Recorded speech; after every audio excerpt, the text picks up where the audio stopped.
नमस्कार दोस्तों, मैं Piyush Patel profit from it की ओर से आप सबका हार्दिक स्वागत करता हूं। दोस्तों, आईपीओ की लाइन लगी हुई है और एक नया आईपीओ आया हुआ है स्मॉल फाइनेंस बैंक से। स्मॉल फाइनेंस बैंक जो कि ऑलरेडी एक ग्रोइंग इंडस्ट्री से ताल्लुक रखती है। ग्रोथ में कोई वहां पे देखने जैसी चीज नहीं है, हाई ग्रोथ रहना चाहिए, तो ये कंपनी को भी स्टडी करना चाहिए, राइट। दोस्तों, आज हम स्मॉल फाइनेंस बैंक पे स्टडी करेंगे। आप आर्ग्यू कर सकते हो पीयूष भाई, अब तक कोई स्मॉल फाइनेंस बैंक ने कमा के नहीं दिया है, क्यों टाइम बिगाड़े। दोस्तों, शुरुआत के 2 साल में जो आज की आप सबसे बड़ी वेल्थ क्रिएटर देख रहे हो ना, एचडीएफसी, कोटक, जब इनका जन्म हुआ था 2 साल में इन्होंने भी कमा के नहीं दिया था। तो दिस इज अ बिगिनिंग। 2 साल से आप ये नहीं जान सकते हो कि ये लंबी रेस के घोड़े कैसे रहेंगे। तो दोस्तों, रिसर्च करना बनता है। चलिए रेडी हो जाइए, हम लोग बातचीत करेंगे सूर्योदय स्मॉल फाइनेंस बैंक पे। हमारे टॉपिक रहेंगे इशू कितने का है, इशू क्या है, बेसिस क्या है, सेलिंग शेयर होल्डर कौन होंगे, एग्जिस्टिंग शेयर होल्डर कौन है, इनके फाइनेंशियल स्टेटस क्या है। दोस्तों, सूर्योदय के इस रिव्यू में हम लोग चेक करेंगे किस बेसिस पे ये प्राइस रखाया गया है, क्या हमें इस बैंक में निवेश करना चाहिए, यस और नो, और अगर निवेश करें तो आईपीओ जिस दिन ओपन होता है निकल जाए कि लॉन्ग टर्म के लिए रखे। दोस्तों, ये लॉन्ग टर्म देखने के लिए हमें इंडस्ट्री चेक करनी रहेगी, तो हम इंडस्ट्री चेक करेंगे और जितनी भी बाकी सारी स्मॉल फाइनेंस बैंक है उन सब के साथ इसे कंपेयर करके चेक करेंगे कि वेल्थ कहां पे बन सकती है। चलिए दोस्तों, रेडी हो जाइए। दोस्तों, देख पा रहे हो सूर्योदय एसएफबी 305 रुपए की ये ऑफर है। 17 तारीख से 19 तारीख के बीच हम आईपीओ भर सकते हैं। 10 रुपए की फेस वैल्यू है, मार्केट लॉट 49 का है। तो आपका निवेश कितना हुआ? करीबन 15,000 रुपए का आपका इन्वेस्टमेंट हुआ यहाँ पे। तो करीबन 1.9 करोड़ इक्विटी शेयर्स का ये आईपीओ है, जहां पे फ्रेश इशू 81,50,000 है और करीबन 1 crore share offer for sale है पुराने स्टेक होल्डरों के। यस दोस्तों, इक्विटी इससे थोड़ा बढ़ेगा और जो पैसा जो फंड रेज होगा वो पूरा बैंक को नहीं मिलने वाला है, क्योंकि काफी हद तक 50% से ज्यादा फंड जो रेज होगा वो पुराने शेयर होल्डरों को मिलने वाला है। अगर 1 करोड़ सेलिंग शेयर होल्डर है तो ये भी देखने का बनता है कि ये कौन है। तो दोस्तों, आईएफसी गजा कैपिटल फंड 2। दोस्तों, ये कंपनी के इंसेप्शन के समय के ये लोग वीसी है। डीडब्ल्यूएम इंटरनेशनल, एचडीएफसी होल्डिंग, फिगर के साथ यहाँ डेटा दिया हुआ है, मैं पूरी फिगर नहीं पढ़ रहा हूँ। आईडीएफसी फर्स्ट बैंक, अमेरिकोप ventures limited, Kotak Mahindra life insurance, Gaja capital, AIF trust, ये सारे हैं दोस्तों सेलिंग शेयर होल्डर। चलिए दोस्तों, देखते हैं फाइनेंशियल इंफॉर्मेशन, जिसमें 3 इंपॉर्टेंट चीजें आती है, assets and liabilities, income statement और कुछ इंपॉर्टेंट रेशियो। तो ये आपके सामने है एसेट्स एंड लायबिलिटीज, जो कि ये बैंक का स्टेटमेंट है। यहाँ पे इंपॉर्टेंट चीजें, एक है ये कैपिटल यानी पेड अप इक्विटी, 87 करोड़ की ये कैपिटल है जो आईपीओ के बाद कुछ रेज होगी। रिजर्व कंपनी के करीबन 1,000 करोड़ का है। बाकी की इंपॉर्टेंट चीजें हम दूसरे डेटा में देखेंगे। अब दोस्तों, हम लोग चेक करते हैं कंपनी का प्रॉफिट एंड लॉस स्टेटमेंट। दोस्तों, यहां से खास इंफॉर्मेशन मिलती है, जो हमने आपको पहले बताया कि ये जो बैंक है ये ग्रोइंग इंडस्ट्री में से एक मानी जाती है। क्यों, वो आपको यहीं से पता चल रहा है। 2018 में बैंक ने करीबन 300 करोड़ का धंधा किया। 2019 में ऑलमोस्ट डबल धंधा करते हुए 530 करोड़, और पिछले साल का टर्नओवर दोस्तों 767 करोड़। तो इसे कहते हैं दोस्तों हाई ग्रोथ, जबरदस्त ग्रोथ है। ना ही सूर्योदय में बल्कि majority of the small finance banking में। दोस्तों, उसी प्रकार से दोस्तों प्रॉफिट भी बढ़ा है। 11 करोड़ से 90 करोड़, 9 गुना जंप। 90 करोड़ से पिछले साल 111 करोड़। ये साल के अगर हम 9 महीने के डेटा अगर देखें तो सेल्स ग्रोथ हुआ है, लेकिन ये साल कोई भी स्मॉल फाइनेंस बैंक का टारगेट नहीं था कि हम धंधा कितना बढ़ाएं। ये कोरोना काल था। कोरोना काल में स्मॉल फाइनेंस बैंकिंग का गोल था जो हमने ऑलरेडी जो पैसा दिया हुआ है वो संभाल के रखे, यानी नॉन परफॉर्मिंग एसेट्स ना बढ़े। प्रोविजन का ये साल था, जिसके कारण आप देख पा रहे हो कि ये साल प्रॉफिटेबिलिटी करीबन आधी हो गई है। पिछले साल के 9 महीने के मुकाबले 125 करोड़ के सामने 60 करोड़ का ही प्रॉफिट इस साल आया है। तो तैयार रहिए, ये साल प्रॉफिट आपके आधे आने वाले हैं। ना ही यहीं पे बल्कि दूसरी जो स्मॉल फाइनेंस बैंक है वहां पे भी दोस्तों यही हाल रहेगा। ये प्रॉफिट एंड लॉस स्टेटमेंट देख के सीधा पता चल सकता है कि कैश फ्लो पॉजिटिव कंपनी है। दोस्तों हर साल कैश फ्लो आती जा रही है क्योंकि धंधा बढ़ रहा है, प्रॉफिट बढ़ रहे हैं। ठीक है, इस साल कम प्रॉफिट आएगा। अर्निंग पर शेयर आप देखो तो 13.41 थी पिछले साल। इस साल दो कारणों से ईपीएस घटेगा। एक, प्रॉफिट आधा होने वाला है, तो आप इस साल का अर्निंग पर शेयर 7-8 रुपए का ही अनुमान लगा सकते हो, हाई प्रोविजंस के कारण। दूसरा, आईपीओ में इक्विटी बढ़ने के कारण भी ईपीएस पे इफेक्ट आएगी। चलिए दोस्तों, इससे एक चीज की क्लियरिटी होती है कि हम 305 रुपया पे कर रहे हैं, हमें मिलने वाले हैं इस साल करीबन 6 रुपए। 302 6 लो, हम 50 गुना ज्यादा पैसा किस चीज का दे रहे हैं दोस्तों? कंसिस्टेंसी का। कंपनी की प्रॉफिटेबिलिटी है, धंधा बढ़ता जा रहा है। आज जो आपको 6 रुपए मिल रहे हैं ये कल 60 रुपीज में ट्रांसफर होने ही वाले हैं। दोस्तों आपके मन में सवाल हो रहा होगा कि अगर दूसरे पुराने वीसी ऑलरेडी है तो उन्होंने कब और कौन सी प्राइस पे लिए होंगे? एचडीएफसी लाइफ का निवेश करीबन 2012 में था। देखो 2012, 2015, 17, 19 कंसिस्टेंटली इन लोगों ने निवेश किया हुआ है।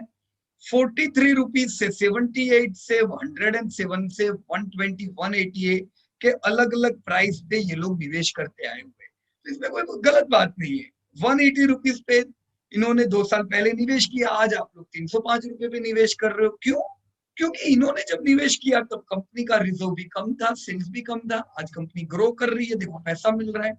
It's all right if we are paying high. अगर सस्ता लेना था तो आपको भी 2012 में आना था।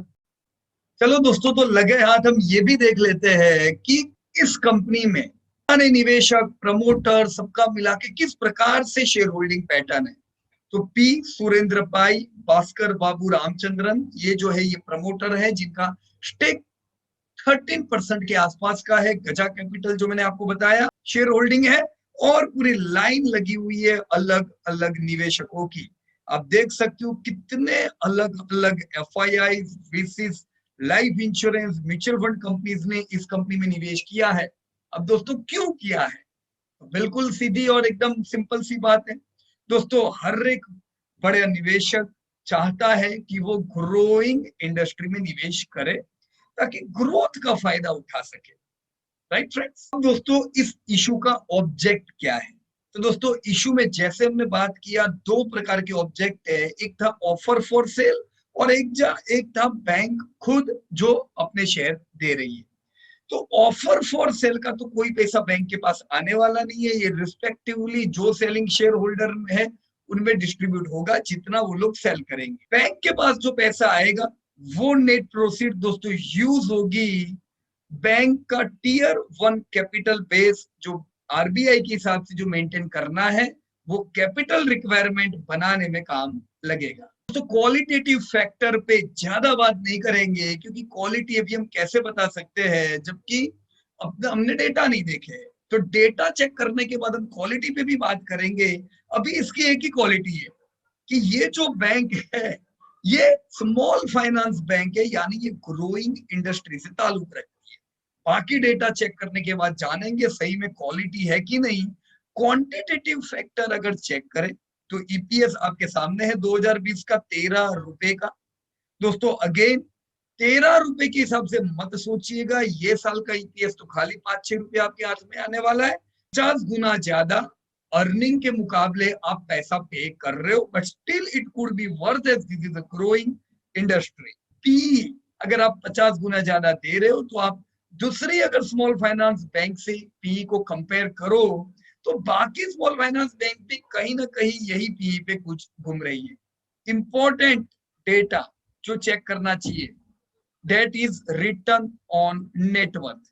दोस्तों रिटर्न ऑन नेटवर्थ 9.43 यानी करीबन 11% का है। दोस्तों 11% बहुत अट्रैक्टिव नहीं है, लेकिन बुरा भी नहीं है, राइट। कम से कम 6-7% जो एफडी में मिलते हैं उससे 11% इज डेफिनेटली गुड, बट ये गुड है, एवरेज है कि बैड है, ये हमें पता चलेगा जब हम इसी बैंक को कंपेयर करेंगे इस जैसी बिजनेस करने वाली दूसरी बैंक से।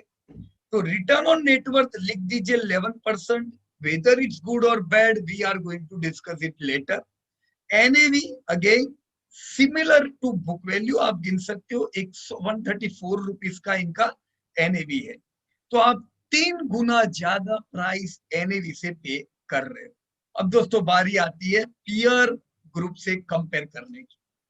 दोस्तों सूर्योदय स्मॉल फाइनेंस बैंक बिजनेस करता है करीबन 850 करोड़ का। अगर आप इसे कंपेयर करो लिस्टेड पीयर्स से, तो एक है Ujjivan small finance bank 3000 crore का बिजनेस, क्रेडिट एक्सेस ग्रामीण करीबन 2000 करोड़, स्पंदन स्फूर्ति बंधन बैंक जो सबसे बड़ा खिलाड़ी है 12,000 करोड़ का धंधा, is one of the largest. AU small finance bank 5000 crore, बुरा नहीं है। दोस्तों हम देख सकते हैं एयू और बंधन सूर्योदय के मुकाबले बहुत ज्यादा बड़े हैं, यानी बिजनेस ज्यादा कर पाते हैं। बिजनेस छोड़ो, रिटर्न ऑन नेटवर्थ भी इन दोनों बैंक का बहुत अच्छा है। दोस्तों रिटर्न ऑन नेटवर्थ बंधन का 41, एयू का 52। So no doubt my dear friends, अगर मैं सोचता हूं सूर्योदय स्मॉल फाइनेंस में मुझे निवेश करना है, तो यहाँ पे एक सबसे बड़ा ये नेगेटिव फैक्टर है कि इसने पुराने इन्वेस्टर को भी इतना कमा के नहीं दिया जितना बंधन बैंक और एयू स्मॉल फाइनेंस ने दिया है। और पुराने निवेशक यानी आप अपने 2 साल का अनुभव की बात मत करना, जो बरसों से निवेश करके बैठे हैं उन लोगों पे। एनएवी भी बंधन की 100, एयू स्मॉल फाइनेंस 142। प्राइस के हिसाब से भी हम चेक करें तो यहाँ पे बंधन और एयू ज्यादा अच्छी चॉइस है सूर्योदय से। मैं देख पा रहा हूं सूर्योदय स्मॉल फाइनेंस बैंक का रिटर्न ऑन नेटवर्थ सब पीयर से लोवेस्ट है, तो thumbs down in this case when we compare this bank with other peer group. दोस्तों जैसा हम लोग भली भांति जानते हैं, तो 2020 का फाइनेंशियल ईयर ग्लोबल इकोनॉमी के लिए हाईली वॉलेटाइल रहा। शुरुआत के पहले 3 क्वार्टर्स में हमने एक्सपीरियंस किया ट्रेड प्रोटेक्शनिस्ट पॉलिसीज और डिस्प्यूट्स ट्रेडिंग पार्टनर्स के बीच में, हाईली वॉलेटाइल कमोडिटी और एनर्जी प्राइसेस और ब्रेक्सिट, ये सारे प्रॉब्लम उस समय थे। लेकिन हम लोग एक अच्छी रिकवरी 2020 के आखिरी क्वार्टर में एक्सपेक्ट कर रहे थे। लेकिन दोस्तों आखिरी क्वार्टर में हमने भयंकर कोरोना वायरस को आते हुए देखा, जिसने दुनिया भर में करीबन 3 करोड़ लोगों को इन्फेक्ट किया 200 कंट्रीज में, जिसके कारण बहुत बड़ी संख्या में हम लोगों ने ह्यूमन सफरिंग और इकोनॉमिक डिसरप्शन देखा। ये जो डिसरप्शन था, इससे नुकसान हुआ ग्लोबल प्रोडक्शन में, सप्लाई चेन्स में प्रॉब्लम आए, ट्रेड में प्रॉब्लम थे और टूरिज्म हाईली इफेक्टिव हुआ। हालांकि दोस्तों हमें 2020 के जीडीपी के डेटा अभी तक प्रकाशित नहीं हुए हैं, पर अनुमान है 2020 में भारत का जीडीपी 10% से इफेक्ट -10% से इफेक्ट हुआ होगा। दोस्तों लॉकडाउन खुलने के बाद एक बढ़िया बाउंस बैक करीबन 10% का 2022 के फिस्कल में एक्सपेक्टेड है और 2023 में 6% का अनुमान हम लोग रख सकते हैं। दोस्तों इकोनॉमी अगर आने वाले समय में अच्छी रहती है, तो स्मॉल फाइनेंस बैंकिंग इंडस्ट्री क्या है और ये कैसी रह सकती है? दोस्तों, भारत में फाइनेंशियल इंक्लूजन प्रमोट करने के लिए बैंकिंग इंडस्ट्री में कई बदलाव पाए गए रिसेंट ईयर्स में। एनबीएफसी कंपनीज जैसे कि बंधन बैंक या आईडीएफसी को यूनिवर्सल बैंक सेटअप करने के लाइसेंसेस मिले, और आगे बढ़ते हुए micro finance companies, local bank और एनबीएफसी को भी परमिशन दी गई स्मॉल फाइनेंस बैंक सेटअप करने में। दोस्तों, ये स्मॉल फाइनेंस बैंक्स को अलाउ किया जाता है डिपॉजिट लेने के लिए, जो उन्हें एक एज देती है लोअर कॉस्ट पे फंड रेज करने का, और इसी कॉस्ट से वो आगे लैंडिंग रूरल एरिया में कर सकते हैं। दोस्तों, की ड्राइवर क्या रह सकते हैं? एक दोस्तों, भारत का पॉपुलेशन। दोस्तों जी हाँ, इंडिया दुनिया का second largest highly populated country है। दोस्तों, भारत का पॉपुलेशन करीबन 130 करोड़ का और 25 करोड़ हाउस होल्ड है।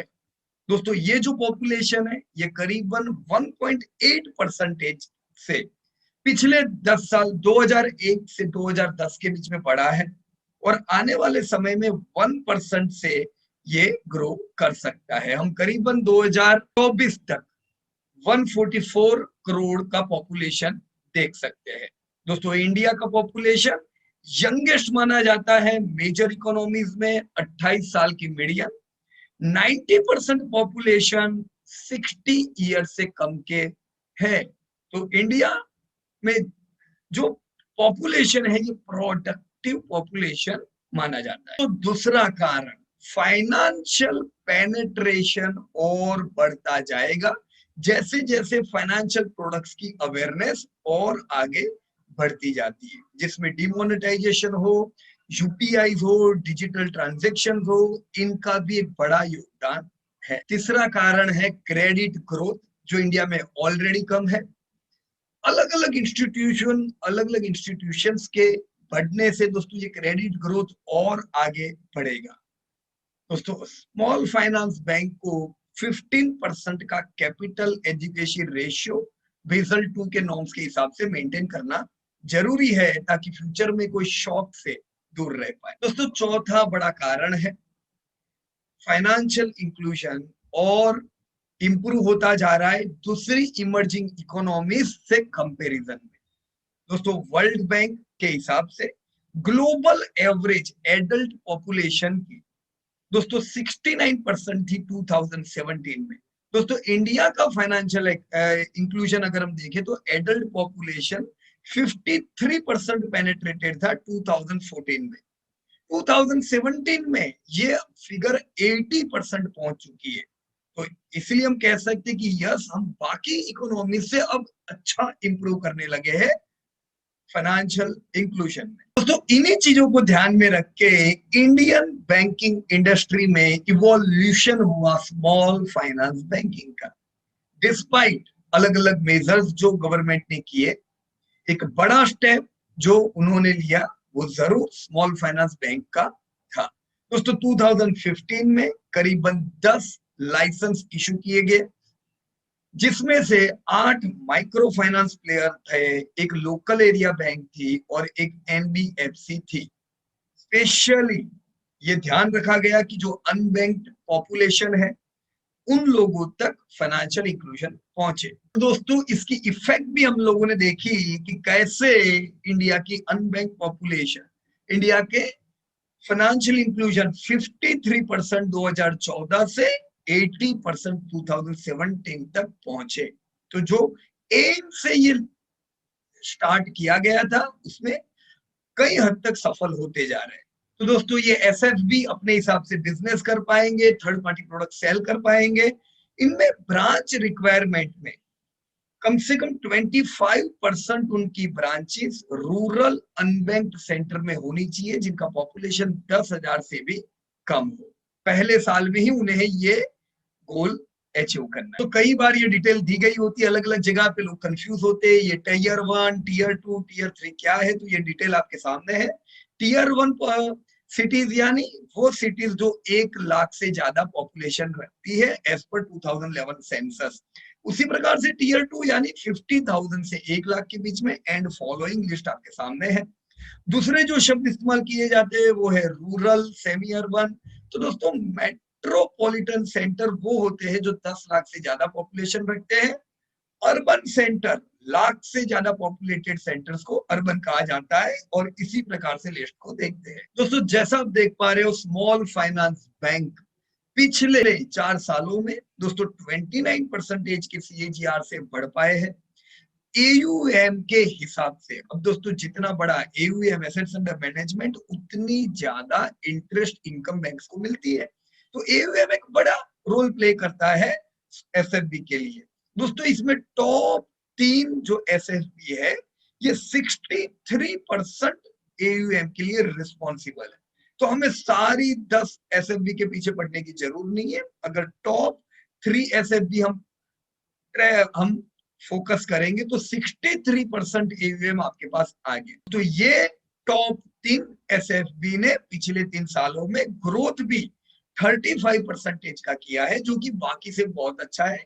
आने वाले सालों में भी हम 20 से 25% का ग्रोथ उम्मीद कर सकते हैं। तो एक चीज क्लियर है दोस्तों, SFB को हम इमर्जिंग और ग्रोइंग इंडस्ट्रीज में जगह दे सकते हैं। दोस्तों जहां पे बहुत सारी इंडस्ट्रीज होती है 10% की ग्रोथ करने के लिए झिझकती है, जबकि ये इंडस्ट्री आप देख पा रहे हो 20-25% का ग्रोथ तो यहाँ पे एक्सपेक्ट कर पाएंगे हम लोग, right? So yes, you can tick mark and we can definitely invest in this industry. तो जैसा आप लोग यहाँ पे देख पा रहे हो, ये है वो पूरा स्मॉल फाइनेंस बैंकिंग का वर्ल्ड। दोस्तों टॉप 3 में आते हैं AU small finance bank, Ujjivan और इक्विटास। बाकी जो 7 जो स्मॉल फाइनेंस बैंक है, इवन सूर्योदय जिसकी आज हम बात कर रहे हैं, इनका मार्केट शेयर खाली 4% का है। मेरे हिसाब से जब आपके पास 33% के लायन शेयर वाली कंपनी हो, then why should we focus on 4% market share? तो आपकी पहली प्रायोरिटी बनती है AU फाइनेंस की ओर। इस लिस्ट में बंधन बैंक नहीं दिया गया है क्योंकि वो है यूनिवर्सल बैंक, ये प्योर स्मॉल फाइनेंस बैंक का कंपैरिजन है, राइट? सो यस, AU और उज्जीवन ये दो को फोकस करे तो 50% का मार्केट आपका यहीं पे आ गया। दोस्तों स्मॉल फाइनेंस बैंक को फोकस करना पड़ेगा स्मॉल टिकट साइज लेंडिंग पे, अंडर सर्व फाइनेंशियली जो लोग हैं, और अंडर सर्व सेगमेंट पे, यानी करीबन 25 लाख से कम की टिकट साइज का इनका 50% का लोन बुक होना चाहिए। यही कंपनियां, यही बैंक्स आने वाले समय में फोकस कर सकती है एलिड सेगमेंट लोन्स पे, जैसे कि MSME loans, affordable housing finance, gold loan, commercial vehicle और non commercial vehicle loans, 2 wheeler loans वगैरह वगैरह। दोस्तों ये है आपके सामने लिस्ट अलग अलग बैंक द्वारा प्रोवाइड की जाने 1 साल के डिपॉजिट के इंटरेस्ट रेट आप देख पा रहे हो। जो हाई क्वालिटी और बड़ी बैंक्स है, प्राइवेट बैंक्स, उनके मुकाबले small finance bank higher rate of interest देते हैं। तो ये देते हैं तो इसका मतलब सिंपल है कि इनको फंड महंगा मिल रहा है बाकी बैंकिंग से। क्योंकि दोस्तों यस बैंक का भी जो हुआ पिछले साल, इनके इसको ध्यान में रखते हुए चैलेंजेस फेस करती है प्राइवेट बैंक्स और इवन स्मॉल फाइनेंस बैंक। इसके कारण अट्रैक्ट करने के लिए हाई इंटरेस्ट रेट देना पड़ता है। क्या दोस्तों ये उम्मीद कर सकते हैं कि जिस प्रकार से पिछले सालों में स्मॉल फाइनेंस बैंक का डिपॉजिट ग्रोथ बढ़ा है, आने वाले समय में भी 40-45% से ये डिपॉजिट ग्रोथ और बढ़ेगा due to unbanked population and good interest rates. दोस्तों लेकिन इन सब के साथ जो हमें देखना चाहिए वो है एसेट क्वालिटी। दोस्तों ग्रॉस NPA जो कि एक बड़ा इंडिकेटर होता है एसेट क्वालिटी चेक करने के लिए। तो ग्रॉस NPA यानी non performing asset small finance bank की इंप्रूव हुई थी। 2019 में 2.2% थी, 2018 में 2.2% थी, वहां से 1.6%, यानी अच्छा इंप्रूवमेंट देखा गया था डाइवर्सिफिकेशन की वजह से। लेकिन दोस्तों 2021 में स्मॉल फाइनेंस बैंक में जबरदस्त लॉस एक्सपेक्ट किया जा सकता है। एसेट क्वालिटी के इश्यू हो सकते हैं कोविड 19 के डिसरप्शंस को ध्यान में रखते हुए हमने देखा किस प्रकार से बंधन बैंक और एयू के भी रिजल्ट्स में प्रोविजंस किए गए थे। दोस्तों प्रॉफिटेबिलिटी स्मॉल फाइनेंस बैंक की इस साल डिक्रीज हो सकती है। क्यों? इंक्रीज्ड ग्रॉस एनपीए कोविड की वजह से करीबन 5 to 6% के ग्रॉस एनपीए हम लोग देख सकते हैं, अनुमान लगाया जा सकता है, जिससे प्रोविजंस बढ़ेंगे। तो दोस्तों प्रॉफिटेबिलिटी इस साल घटेगी, पर आने वाले समय में वापस से प्रॉफिटेबिलिटी में हम अच्छा इंप्रूवमेंट देखेंगे जैसे इकोनॉमी सुधरती है।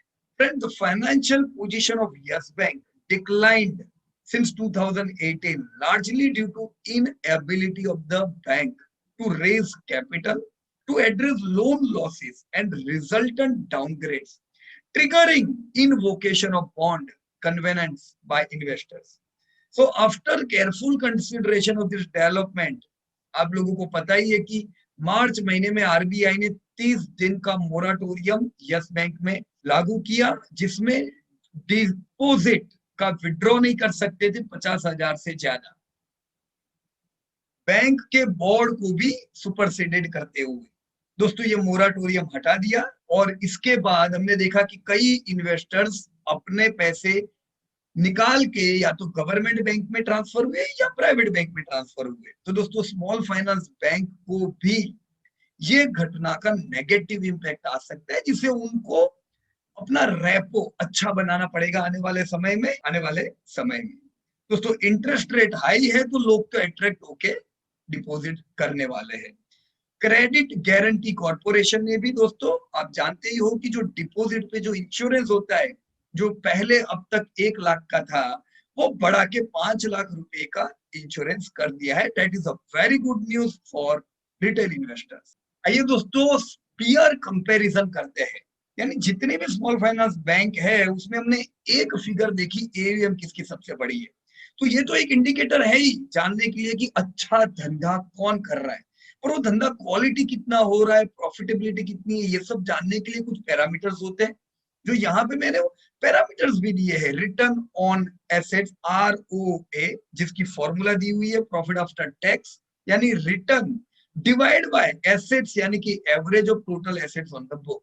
रिटर्न ऑन इक्विटी यानी profit after tax divide by average net worth. तो yield on advances, cost to income, cost of fund, NII, credit cost, credit to deposit ratio. तो इन शब्दों का अगर शब्द का इस्तेमाल करते हैं तो समझ लीजिएगा कि हम क्या कहना चाहते हैं, right. So here is the total comparison of whole small finance, micro finance and universal banks comparison. Friends, as you can see, AUM जो सबसे ज्यादा इंपॉर्टेंट है, वो सबसे बड़ा है AU स्मॉल फाइनेंस के पास in the small finance banking. So if I am going to select any bank from small finance bank, AU, Equitas, Ujjivan should be my priority. But number one should be definitely AU Small Finance Bank. If I include microfinance as well as universal bank, क्योंकि universal bank का भी कुछ हद तक धंधा small finance bank जैसा होता है, तो बंधन बैंक का AUM इन सब से बड़ा है। मेरे ख्याल से ये सबका टोटल करो तब जाके बंधन बैंक का अकेले का जितना टोटल होता है उतना होगा। तो बंधन और AU could be on high priority. दोस्तों AUM का ग्रोथ, अब ऑब्वियस है ग्रोथ तो अभी एक इमर्जिंग सेक्टर है तो बढ़िया ही होगा। डिपॉजिट किसके पास कितनी पड़ी हुई है ये भी आप लोगों के सामने है, राइट।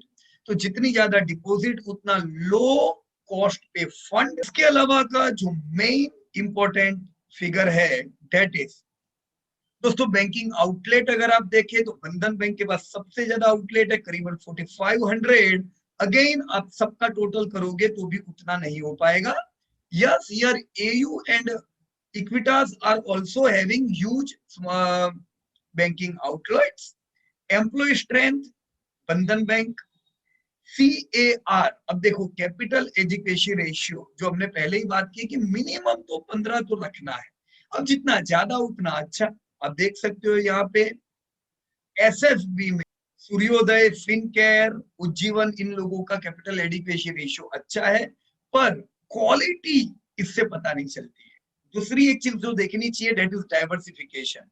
ज्यादातर जो माइक्रो फाइनेंस कंपनी या एसएफबी का एक नेगेटिव पॉइंट होता है, they are focused in one particular area, और उस एरिया में कोई प्रॉब्लम आने से बैंक के बिजनेस में प्रॉब्लम आ जाते हैं, राइट।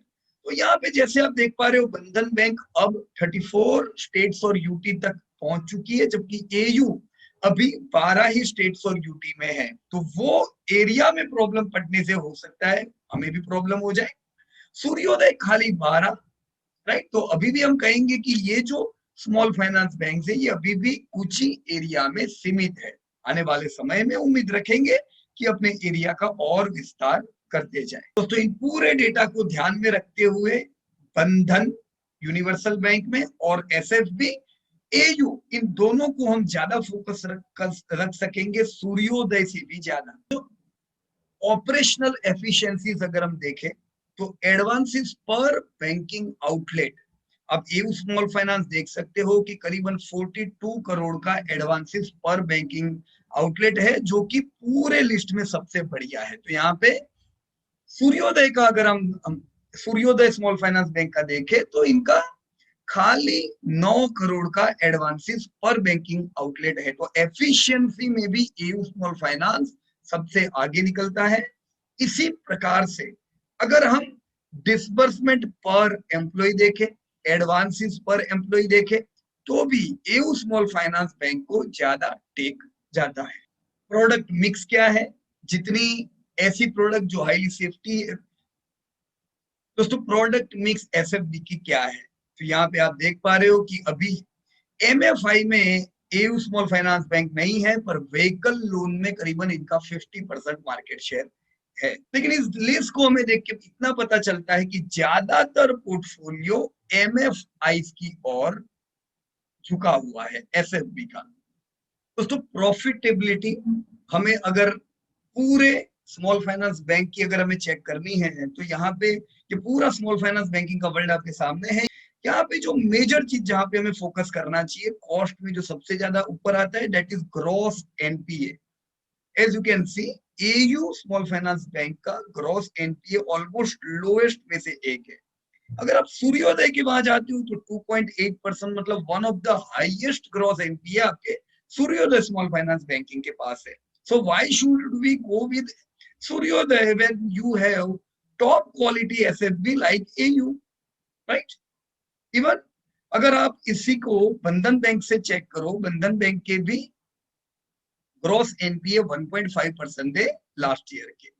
यहाँ पे अगर आप रिटर्न ऑन इक्विटी देखो तो again AU is having 16%, Suryoday only 11%, right. So why to compromise, right. तो ओवरऑल मेरे हिसाब से यहाँ पे पूरा स्मॉल फाइनेंस बैंक में अगर हमें कहीं पे स्टैंप करना है, निवेश करना है, तो बंधन bank and AU could be our high priority. Friends जैसा हमने स्मॉल फाइनेंस बैंकिंग का पूरा वर्ल्ड देखा, अगर हम एयूएम और क्वालिटी इन दोनों चीजों को ध्यान में रखेंगे तो बेहतर कंपनी उभर कर बंधन बैंक और एयू फाइनेंस ये दोनों आती है।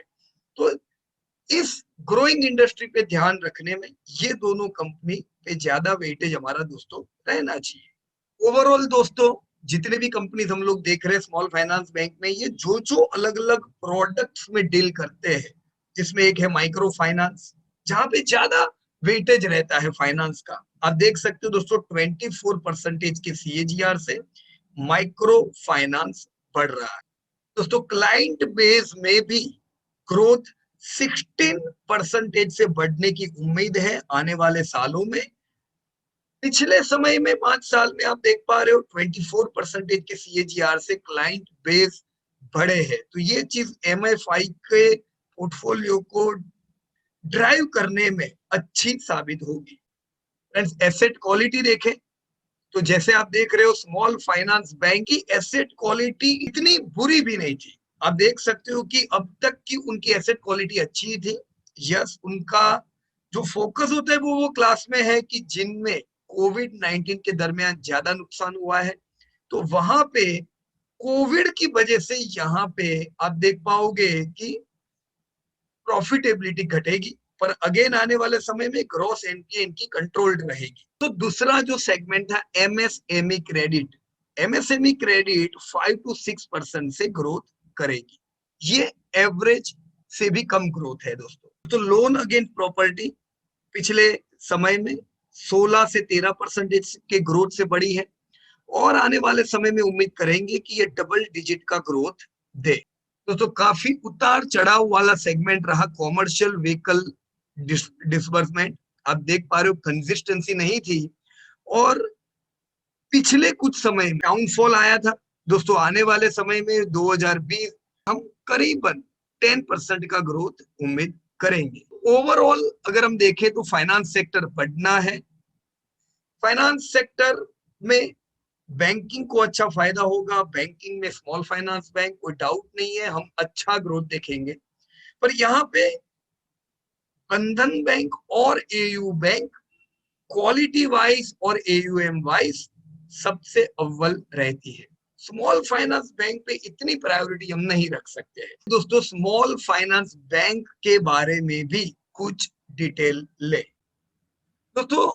सूर्योदय स्मॉल फाइनेंस बैंक करीबन दशक से अनबैंक्ड एरियाज में ऑलरेडी सर्व कर रही है। 2017 में इनको लाइसेंस मिला आरबीआई की ओर से स्मॉल फाइनेंस बैंकिंग में काम करने। ओवरऑल बिजनेस ऑफ एसएफबी का देखें तो 18, 19, 20 यू कैन सी एडवांसेस अच्छे ग्रो हुए हैं। अभी एडवांसेस करीबन 3,500 करोड़ की है। Disbursement good improvement in disbursement, deposits अच्छी बढ़ती जा रही है। नेट इंटरेस्ट इनकम 500 करोड़ के करीब की थी इनके 2020 की। प्रॉफिट आफ्टर टैक्स, तो आप अगर इनके सेल्स देखो या profit after tax, they are growing. 18 में करीबन 10 करोड़, 19 में 90 करोड़ और पिछले साल 100 करोड़ से प्रॉफिट इन्होंने पार किया है। ये साल चैलेंजिंग था 19-20, अगर हम पिछले साल को इस साल से कंपेयर करें जरूर बैंकिंग का या फाइनेंशियल इंस्टीट्यूशन का ग्रोथ पे फोकस नहीं था, बचने पे फोकस था, राइट। तो इस साल आप प्रॉफिट देखो तो करीबन आधे प्रॉफिट हुए हैं। लास्ट ईयर के मुकाबले इस ईयर के 9 महीने 130 करोड़ के सामने 55 करोड़ के ही प्रॉफिट आए। तो तैयार रहिएगा, ये साल आप इस बैंक में प्रॉफिट को आधा होता हुआ देखेंगे। रिटर्न ऑन इक्विटी इनकी पिछले साल की 11% थी, इस साल हम मान लेते हैं आधी हो जाएगी, बट अगेन अगले साल से वापस आप इसमें इंप्रूवमेंट देखोगे। एनपीए लास्ट ईयर के 2.79 थे और कंपनी की जो बुक वैल्यू है वो 123 रुपए की है। तो 123 रुपीस की बुक वैल्यू पे तो दोस्तों 305 रुपया आप पे कर रहे हो और बुक वैल्यू आपको 123 की मिल रही है। 2.5 गुना से ज्यादा का आप बुक वैल्यू के कीमत पे कर रहे हो। तो this is geographical reach of your SFB bank किस प्रकार से वेस्टर्न, साउथ और सेंट्रल रीजन में फैली हुई है। सबसे ज्यादा आउटलेट 194 वेस्ट रीजन और 168 साउथ में। तो वेस्ट और साउथ में बैंक का पेनिट्रेशन ज्यादा अच्छा है। This is the life cycle of सूर्योदय माइक्रो फाइनेंस, किस प्रकार से 2008 में इनकॉर्पोरेशन हुआ भास्कर बाबू, रामचंद्र गणेश राव और वीएल रामकृष्णन के द्वारा। 2009 में आरबीआई लाइसेंस एनबीएफसी का, 2012 में इन्वेस्टमेंट आने शुरू हो गए। HDFC holding, HDFC standard life जैसे। लोक कैपिटल एलएलसी का इन्वेस्टमेंट आया 2013 में, 14 में। आईएफसी का इन्वेस्टमेंट 2015 में, ये पब्लिक लिमिटेड कंपनी बनी 159 ब्रांच के साथ। मॉरिशस का डीएमडब्ल्यू मॉरिशस का इन्वेस्टमेंट आया। एसएफबी का लाइसेंस भी इन्हें 2015 में मिला। 2016 में आप देख पा रहे हो आईडीएफसी फर्स्ट बैंक का इन्वेस्टमेंट आया, पोलारिस बनियान होल्डिंग और कई निवेश। 2017 में इन्वेस्टमेंट आए इवोल्वेंस इंडिया फंड, टीवीएस श्रीराम, गजा कैपिटल वगैरह वगैरह। तो पुराने निवेशक इसमें कई है। आज अगर हम देखें तो ग्रोस लोन पोर्टफोलियो करीबन 4000 करोड़ का है, करीबन 500 ब्रांचेस और 15 लाख कस्टमर के साथ। कोटक महिंद्रा लाइफ इंश्योरेंस और टीचर इंश्योरेंस और एन्युइटी एसोसिएशन अमेरिकन भी इस साल निवेश बैंक में आया हुआ। दोस्तों फाइनेंशियल स्टेटमेंट्स एक बार इनके देख ले हम, तो इतनी क्लियर हो जानी चाहिए कि स्मॉल फाइनेंस बैंक जैसे बढ़ने वाली है 20% प्लस के ग्रोथ से, तो सूर्योदय का भी ग्रोथ होना तो जायज बात है, सिंपल है। आज अगर ये कंपनी करीबन 530 करोड़, करीबन 766 करोड़ का बिजनेस करती है और 111 करोड़ का प्रॉफिट करती है, तो कोई डाउट नहीं होना चाहिए कि आने वाले 10 साल में यही कंपनी को हम 4-4.5 हजार आने वाले साल में, आने वाले 10 साल में दोस्तों से 4.5 हजार करोड़ का टर्नओवर कर रही होगी, करीबन 500 करोड़ का प्रॉफिट ये कंपनी कर सकती है, राइट। लेकिन फिर भी इन सब चीजों के बावजूद जो बेस्ट है वहां पे निवेश करेंगे तो हमारी ये प्रॉफिट और सेल्स बढ़ने की प्रोबेबिलिटी ज्यादा बढ़ जाती है दोस्तों। तो दोस्तों आई होप आपकी आइडिया क्लियर हो गई होगी। पहला सवाल आपको अपने आप से पूछना चाहिए, क्या ये सेक्टर बढ़ने वाला है? So definitely SFB is going to grow by not double digit but by 20% CAGR। अब अगर ये सेक्टर बढ़ेगा तो बढ़िया बैंक्स कौन सी है? तो बंधन एंड एयू आर बेटर।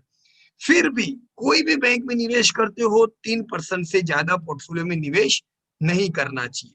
अब इसका मतलब क्या सूर्योदय नहीं बढ़ेगी? सूर्योदय का भी ग्रोथ अच्छा रहना चाहिए, but when you have better company, why to compromise while buying, right friends? So this was your review on Suryoday Small Finance Bank. Thank you very much and best of luck to everybody. अगर आपको पसंद आया हो जो research पे हम लोगों ने बात की है, आप इसको लाइक और फॉरवर्ड जरूर कर सकते हैं।